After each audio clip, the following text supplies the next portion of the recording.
こんばんは。今回はこの分数が永遠に続き、プラスとマイナスが交互に出てくるへんてこな式がどんなグラフになるのかを紹介します。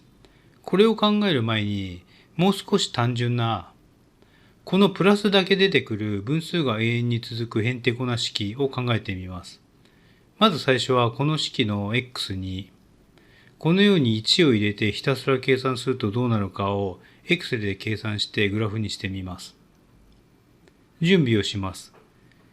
これが計算式です。まずは1回計算すると、ここ。これは2になります。2回計算すると、これはここ。1.5 になります。3回計算すると、ここ。これは 1.666 になります。次は止めないで続けます。こんな感じになって、だいたい7から8回ぐらい計算すると落ち着いて、だいたい 1.6 ぐらいになります。そしてこの数は、正確には2分のルート5プラス1となり、これは、有名な黄金比に出てくる黄金数となります。はい、この式は2分のルート5プラス1となって、これは黄金数となります。さらに、この1の代わりに2を入れてみると、これも Excel で計算してみます。先ほどのグラフと比べます。これが式になります。1回計算すると、ここ。これは 2.5 になります。2回計算すると、ここ。これは 2.4 になります。3回計算すると、ここは 2.41666 になります。以降続けます。するとこんな感じになって、今度は5、6回くらい計算すると落ち着いて、だいたい 2.41 ぐらいになります。この数は正確には、ルート2プラス1となって、これは黄金比よりも知名度は落ちますが、それなりに有名な白銀比に出てくる白銀数となります。はい、この式は、ルート2プラス1となって、白銀数と呼ばれます。ここで y と x の関係式に戻って、次にこの式がどんなグラフになるのかを描画してみます。理論的にも求まるんですが、まずはまた Excel を使って具体的に数を入れて調べてみます。計算をしない状態で、X 上にこのように点が並びます。次に計算を1回すると、こうなります。次は2回計算すると、こうなります。計算3回で、こうなり、計算4回だと、こうなります。以降100回までストップしないで続けます。5回、6回、7回、8回、9回、10回。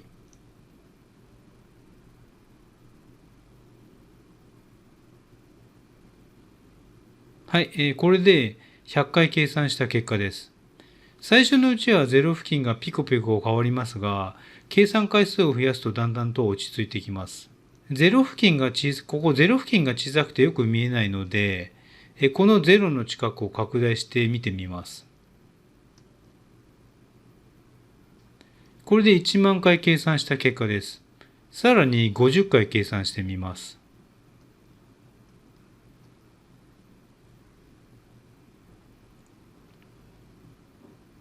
はい、これで1万飛んで50回です。さらに、これで3万回です。続けて、はい、これで3万と10回です。これでもまだ0付近はピコピコ動きますが、ご覧の通りどんどん1に近づいているような感じです。元に戻って、次に理論的に求めた式は、このような式になるんですが、この式の求め方は後で説明します。このグラフをここに書いてみると、こうなります。もちろんですね、このように、各点とほぼ重なります。この式の x に0、これですね、この式の x に0を代入すると、y は1となり、これはさっきの実験の結果とも一致します。もちろんこっちの式の x に0を代入すると、これも1になるはずです。これは1になるっていうのはなんとなくわかると思います。さて、ここからが今回の本題になります。この式で、このプラスを一つおきに、このようにマイナスに変えるとどうなるでしょう。ちょっと眺めただけではこれはわからないです。0x に戻して、当然ですがこの式のグラフは先ほどの式のグラフとは全然違うグラフになって、またかなり不可思議で奇妙なことが発生します。今回はまず最初に理論的に求めてみます。式をよく見ると、この部分が全体の y と同じですので、ここを y とします。この式を整理すると、こうなります。この式をマキシマで描画してみると、こうなります。なんと2つのグラフが現れました。一体どっちが本物なんだということで、次は Excel で実際に数を入れて計算してグラフを書いてみます。スケールをちょっと大きくします。はい、それでは、この式の X にいろいろな数を代入して計算していってみます。実験する前にちょっと予想してみますと、ここの X をどんどん大きくすると、ここがどんどん大きくなって、こっち側は0に近づきそうです。一方、ここはどんどん大きくなりますので、全体としては、どんどん大きくなりそうです。逆にこの X を0にしていくと、これはですね、ちょっとわかりません。とにかくやってみましょう。まずは最初に代入する X の点を、このように X 上にプロットしてみます。はい、これがまだ計算していない状態です。この0から1の間はよりたくさん代入してみました。そして計算を1回すると、こうなります。2回すると、こうなります。3回計算すると、こうなって、4回計算すると、こうなります。5回で、こうなります。次は100回まで止まらないで続けてみます。最初はかなり動きますが、計算が進むとだんだんと落ち着いてきて、どっちのグラフが本物かわかります。とは言っても、この5回計算した状態で、なんとなくこっちの上のグラフになりそうだという感じはします。それではスタート。本物は誰だ？ 6 回、7回、8回、9回、10回。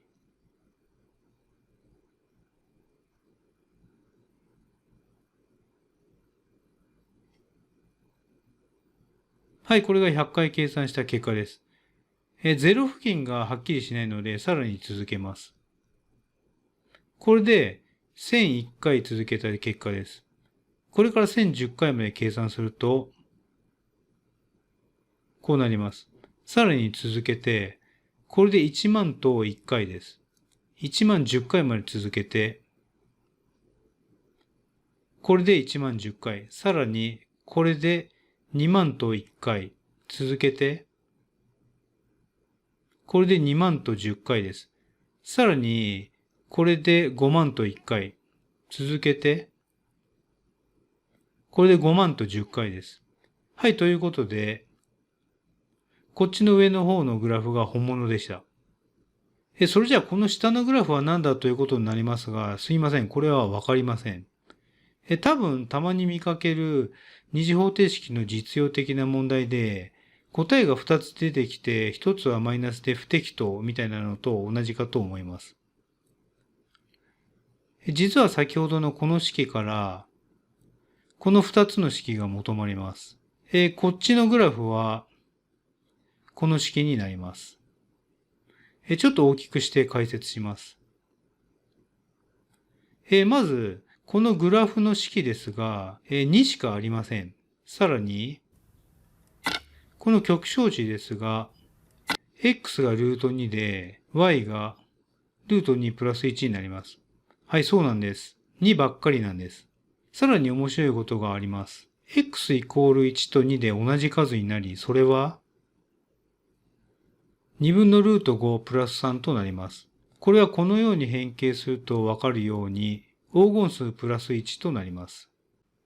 これとこれは同じで、黄金数プラス1となります。この式これだけでも十分面白いんですが、実はこれからさらに面白くなります。ここからはこの式の数列としての不思議な性質を見てみますので、わかりやすいように数列らしく文字を変えます。まずは x は c として、y は an とします。この c は定数になっていろいろな数が入ります。n は計算回数で1回から始まってどんどん増やしていって、その時の結果がこの an となります。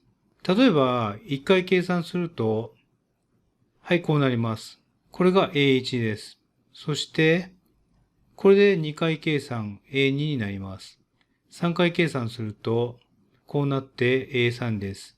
4回計算すると、こうなって A4。5回計算すると、こうなって A5。さらに6回計算すると、こうなって A6 になります。これを何回も続けていきます。これでいきなりですが、この数列に命名します。その名称は ATA カルテット数列とします。なんでこんなヘンテコな名前になるのかは後でわかります。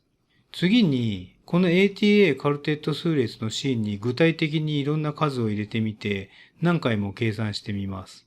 まず最初に C イコール3を入れて計算してみます。1回計算すると、だいたいここ 3.3 くらいになります。2回計算するとここになります。3回計算でここ。続けます。50回計算した結果です。だんだんと 3.4 くらいに近づきます。ほぼどの点も同じに見えますが、ここを拡大すると、こうなって、1回目と2回目は結構差があって、2回目以降はほとんど同じになります。次は C に2を入れて計算してみます。最初の計算で、ここ 2.5 に行きます。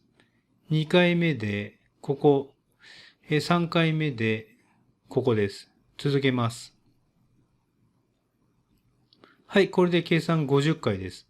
だんだんと 2.6 ぐらいになります。C が3と2の時ははっきり言って何にも面白くありません。しかし C が1より小さくなるとすごいことが起こってきます。次は C に 0.9 を入れてみます。するとこうなります。このように最初に上下に触れてだいたい10回ぐらい計算すると落ち着いて変化がなくなります。そしてだいたい約 2.8 くらいに収束します。次は C に 0.8 を入れて計算してみます。するとこうなります。このように最初に上下に触れて15回ぐらい計算すると落ち着いて変化がなくなります。これはだいたい3ぐらいに収束します。次に C に 0.7 を入れて計算してみると、こうなり、だんだんと不穏な雰囲気になってきます。0.6 だと、こうなり、0.5 だと、こうなり、0.4 で、こうなり、だんだんとジグザグが大きくなってきて、不穏な雰囲気はさらに大きくなってきます。もっと C を小さくしていくと一体どうなるのかかなり気になるところです。ここでグラフの領域を大きくしてもっと小さい C を入れて計算してみます。ちょっと戻ってこれが C イコール 0.95 です。ここからは C イコール 0.25 まで徐々に C を小さくして計算した結果をノンストップで見てみます。スタート。0.9、0.85、0.8、0.75、0.7、0.65、0.6、0.55、0.5、0.45、0.4、0.35、0.3、0.25。C が小さくなるにつれてだんだんと揺れ幅が大きくなっていくのがわかります。複雑で不思議な変化に見えますが、さらに C を小さくしていくとどんな変化をしているのかがだんだんわかります。さらに続けます。ここでグラフの領域をさらに広げて、はい、続けます。0.24、0.23、0.22、0.21、0.2、0.19、0.18、0.17、0.16、0.15。ご覧のように C を小さくしていくと、1回目の山と2回目の山の間がどんどん開いていき、さらにその振れ幅もどんどん大きくなります。この C に 0.15 を入れて計算した場合は、2回目の山が来るまでに、ここだいたい450回の計算が必要になります。1回目と2回目に現れる山は何か爆発のようですので、ここからは爆発と呼ぶことにします。略図で説明すると、計算の始めに1回目の爆発が起こり、2回目はその後計算を続けるといきなり爆発が起こり、そしてその後は収束します。この爆発1と爆発2の間、そして爆発2の後は、こんな感じで複雑に変化します。これについては後ほど詳しくお見せしますが、とても不思議で綺麗な変化です。そして、C が小さいほど1回目と2回目の爆発の間は開きます。例えば、C イコール 0.5 だと22回計算すると爆発して、C イコール 0.3 だと82回で爆発します。C イコール 0.5 だと458回、0.1 だと1198回、C が 0.01 だと、なんと爆発するまでに21万1930回の計算が必要になります。この関係、C と2回目の爆発が起こるまでの計算回数の関係をグラフでプロットしてみました。横軸に C、縦軸に2回目の爆発までに要する計算回数とします。結果はこうなります。曲線を書いてみると、こうなります。この曲線はこの動画の最後に求めてみます。次は C と爆発の大きさについて見てみます。横軸は同じく C で、縦軸を2回目の爆発の大きさです。爆発の大きさは差がかなり大きいので、対数メモリで表示しています。結果はこうなります。C が小さいほど爆発は大きくなる傾向があります。私が見つけた最も大きいのは、ここの C イコール 0.012 で、14万2110回の計算で、その爆発の大きさはなんと、ここ、4億5000万となります。この x イコール 0.012 を図で見てみるとこうなります。横軸が計算回数で0から20万まで取ってあります。縦軸は爆発の大きさでマイナス5000万からプラス5億まで取ってあります。このようにポツンとこの点、14万2110回目の計算でいきなりここで4億5000万の大爆発が起きます。すごい面白いですよね。この先ですね、どんどん計算を続けるとまた爆発があるかどうかは、これはちょっとわかりません。そしてこれが、この部分の拡大図です。中央に寄せて、さらに拡大すると、こうなります。ここが14万2110回目の計算で、この爆発が4億5000万になります。略図に戻って、はい、それではこの不思議な変化をもっと大きなグラフで見てみます。C に 0.13 を入れて計算した場合を見てみます。それではスタート。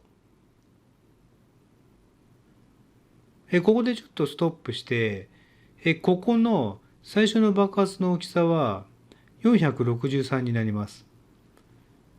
ここがだいたい40なので、最初の爆発はこの長さの11倍以上の長さになります。続けます。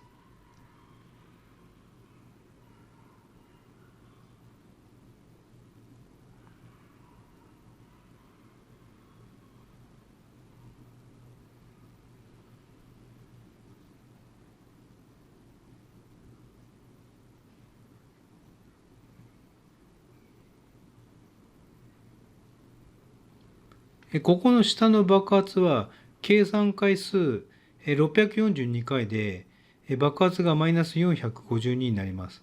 上の爆発はこの下の爆発の4回後に起こってその大きさは46,479になります。もちろんこの小さい画面では書けません。続けます。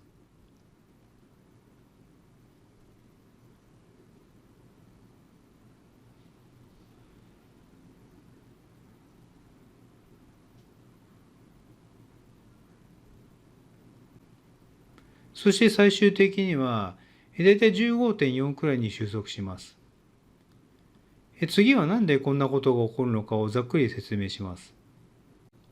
この式見ただけだといかにも複雑そうでやる気をそがれるんですが、こうやって計算1回の A1、計算回数2回の A2、計算回数3回の A3、続けて A4、A5 とこのように地道に書いていきます。この A2 は計算するとこうなります。そしてよく見ると、それぞれの式に前の式が現れていることに気がつきます。これを計算すると、こうなって、結局、こういう関係式があることがわかります。この全化式を解くと、n イコール1の時はこうなって、n イコール2の時はこうなって、n が奇数の時はこうなります。この α はこうなります。そして、n が偶数の時はこうなります。なんかすごいのが出てきましたが、このように計算の1回目と2回目は別として、その後奇数回目と偶数回目で結果が異なります。先ほど見た神秘グラフはこの2つのグラフを合わせたものだったんです。今私は結果だけお見せしていかにも簡単そうに見えますが、これはかなり大変でした。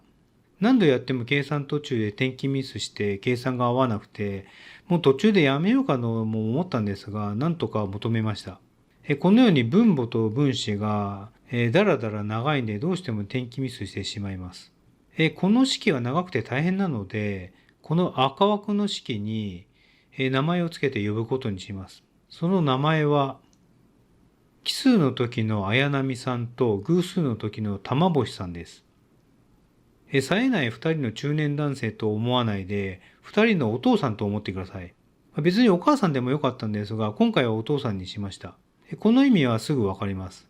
この綾波さんと玉星さんという読み方ですが、そのまま読んで木波さん、偶波さんでもよかったんですが、このように訓読みの方が風流だと思ってこうしました。訓読みは音読みよりも風流だ。ちょっと覚えづらいかもしれません。この奇数の奇はあやと読めるそうで、確かに手塚治虫の漫画で昔、あや子というタイトルの漫画がありました。ありましたというか、もちろん現在でもあります。偶数の偶は今回初めて知ったんですが、玉とも呼べるそうです。たまに行く旅行とか、たまの休みとかの玉です。例えばこのグラフは C イコール 0.25 の時のグラフですが、このグラフを綾波さんと玉星さんに分けるとこうなります。複雑で神秘的なグラフがちょっとスッキリしました。この綾波さんと玉星さんのそれぞれのグラフをさらに奇数回目と偶数回目に分離するとこうなります。ここで気づかれたかもしれません。綾波さんと玉星さんにはそれぞれ2人の子供がいたんです。それぞれの名前を綾波家のしずみさん、爆悟くん、玉星家の爆代さん、清六くんとします。しずみさんは N が3から始まり7、11、15の時に現れて、例えばこの C イコール 0.25 の時はだいたい8ぐらいに収束します。このグラフを見るとまっすぐ伸びているように見えますが、スケールを拡大すると実はこんな感じに静かに8くらいに収束しています。爆悟くんは N が5から始まり9、13、17の時に現れます。最初にこのようにドカンと大きく爆発してその後はこのように8ぐらいに収束します。爆代さんはもっと個性的で N が4から始まって8、12、16の時に現れます。最初は特に変化がないように見えますが、あるところで突然大爆発を起こし、それから収束します。最後に清六くんは N が6の時から始まって、その後10、14、18の時に現れ、静かに収束します。清六くんもしずみさんとちょっと似ていますが、これももう少しスケールを大きくすると、このようになっていて S 字を描いて収束します。そしてこの4つの数列を1つにまとめたのが、この不思議な神秘グラフです。分解してみると案外単純だったりします。はい、式はこれです。ここでこの式の命名をしたいと思います。それは、綾波家と玉星家の四重奏数列とします。この四重奏という読み方は私はずっと四重奏と読んでいまして、今回初めて四重奏と読むことに気がつき、愕然としました。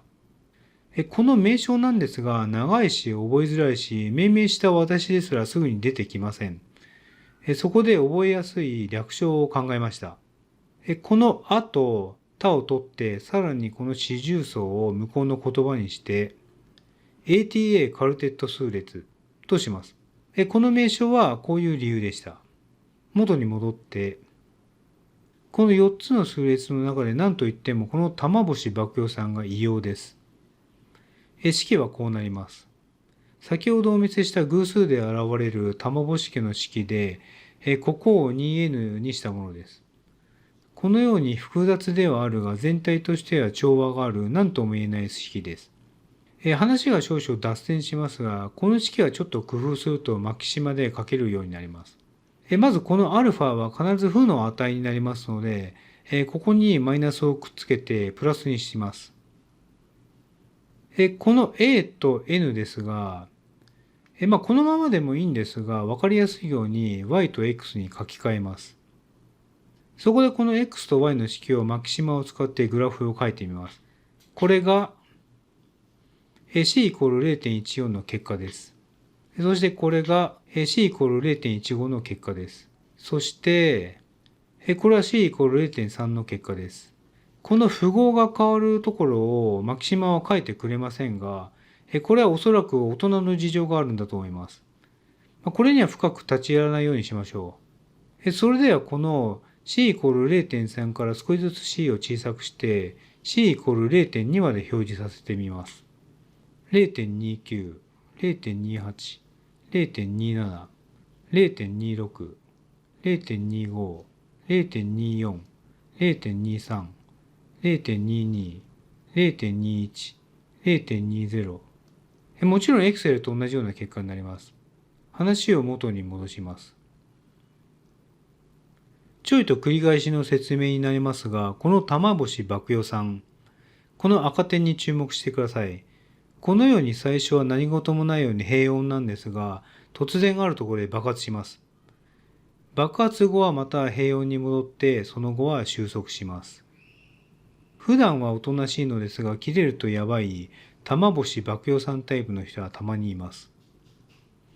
さて次は、この切れるタイミング、つまりいつ爆発するのかの話をしたいと思いますが、その前に、玉星爆葉という名称がどうも覚えづらいので、ニックネームをつけたいと思います。この玉星爆葉という名称自体はかなり意味を含んでいますので、つまり、偶数に現れるたまに星のように爆発する4から始まる数列という意味なので、正式名はこれでいいと思いますが、ニックネームをつけたいと思います。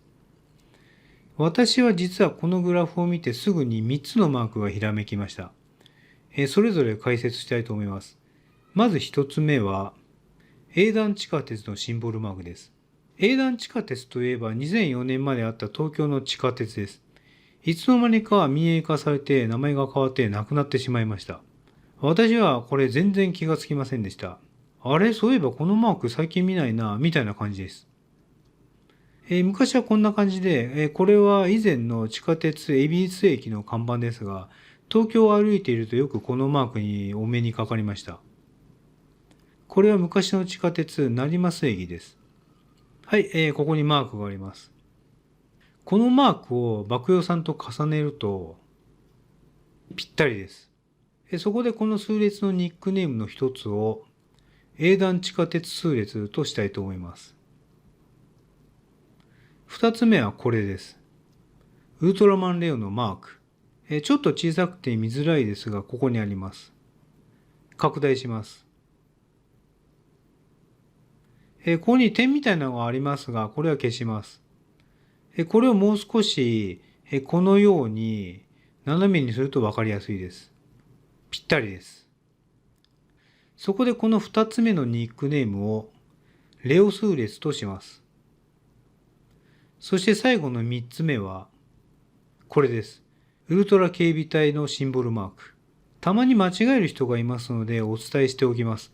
ウルトラ警備隊はウルトラセブンで、ウルトラマンは科学特捜隊、略して科特隊です。そして、これが科特隊のシンボルマークです。このウルトラ警備隊のシンボルマークはドラマの中では、はい、このように、ウルトラセブンに登場するポインター号に描かれています。これは諸星なんで、こちらは天城隊員です。放送から半世紀以上経っていますが、今見ても面白いし、さらに出てくる俳優が男らしくて、なんとなく信用できそうな顔をしていて、多分、借用書なしでお金を貸しても期限内で帰ってくるんじゃないかと思います。ウルトラ警備隊の隊員がお金を貸してくれとは言わないと思います。マークがちょっと見づらいので、他のシーンを見てみます。はい、これですね。マークが正面から見えます。運転席にいるのは古橋隊員です。次は、はい、これ。ここに2人隊員がいます。こちらがアンヌ隊員で、並んで歩いているのは天城隊員です。ちなみに車で待機しているのが諸星団です。等身大のセブンです。後ろのポインター号にマークが見えます。余談になりますが、つい最近、元同僚とウルトラセブンについて語ったのですが、彼はウルトラセブンは子供向けに作られたドラマではないと断言していました。だから今でもファンがいるんじゃないかなと思います。さて、このウルトラ警備隊のマークは、このように反転して90度回転させると、はい、ぴったりです。重なってよく見えないので透かしてみると、はい、ぴったりです。というわけで3つ目のニックネームをウルトラ警備隊数列にしたいと思います。個人的にはこのウルトラ警備隊数列が一番かっこいいと思いますので、以降はこのニックネームを使います。それでは最後に、ウルトラ警備隊数列はスタートしてから何回計算すると爆発するかを考えます。これはウルトラ警備隊数列の C にどんな数を入れるといつ爆発するかを表した表です。例えばこれ、C が 0.1 の時は299回で爆発が起こります。また例えばこれは C が 0.01 の時は、計算回数が 52,982 回で爆発が生じます。そしてこれをグラフにすると、横軸が C ですが、この後にですね、マキシマでグラフを書きますので、括弧 X としておきます。そして、縦軸は計算回数で、文字は Y とします。これにプロットすると、こうなります。よってこんな感じの、グラフになりそうですが、そこで、このグラフの式を求めてみたわけですが、これが結構大変でした。途中で袋小路に入ってしまいやめようかなとも思ったんですが、ウルトラ警備隊数列をよく観察すると、はい、これウルトラ警備隊数列です。爆発が最初はこのようにマイナスに大きく触れて、後にプラスに触れていることがわかります。これをうまく利用すると求まります。求まった式は、こうなります。この式のグラフをマキシマで書いてみると、こうなります。このグラフは点10を通り、x が1よりも大きい場合は y は0より小さくなり2回目の爆発は起こらないことがわかります。これは Excel で調べた結果と一致します。ウルトラ警備隊数列と爆発までの計算回数を求めるこの式は何か応用できるのかもしれません。はい、これで今夜は終わりです。おやすみなさい。